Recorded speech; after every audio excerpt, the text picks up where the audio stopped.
price of iPhone 14 Pro Max will be in a different direction than expected. And inside information is out where you guys can expect a big changes in the price of iPhone 14 lineup. And some of the US developers already have an iPhone 14 and Pro models. Things to notice, these are mass-produced iPhones which can directly go to the consumers. And after receiving the devices, developers share their experience about the Pro models of iPhone 14 Pro Max, which brings something interesting fact about the new punch hole display and most importantly, what you guys can expect from a 16 Bionic chip. According to those, the punch hole display doesn't change much, but it is better than the notch display.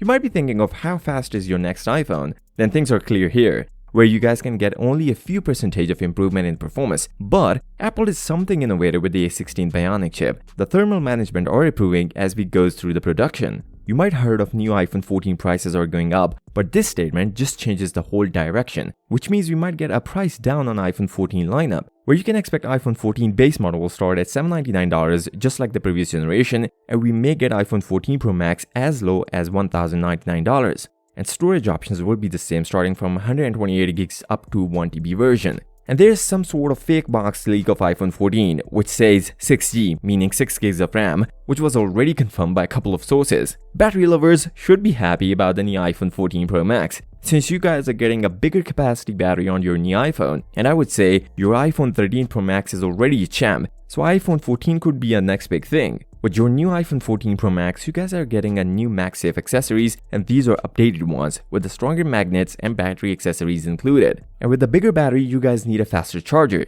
You guys will get a 30-watt fast charger for your iPhone 14 Pro Max, but it will not include in the box, and wireless charging will be the same. As you might heard of a new cameras on Pro models of iPhone 14 lineup, and it is confirmed that you guys are not only getting a 48 megapixel camera, but your ultra-wide lens is also updating to provide a better quality in low light, something ultra-wide lens always lack this feature. What color do you like the most? If so, we are going to get a 5 color options on iPhone 14 Pro Max: green, purple, silver, gold, and graphite. One source also suggesting a new blue color. The design will possibly be the same with a bigger camera bump on the back, even bigger than the iPhone 13 Pro Max. If you guys think iPhone 13 Pro Max is a heavy phone, then you guys might be disappointed to hear that the new iPhone 14 Pro Max will be the same. Just feels like a brick at first interaction. Apple will going to add a couple of new features in iPhone 14 Pro Max, and some of those are tested. You may find more about these features here in this video. We'll see you next time. Till then, peace out.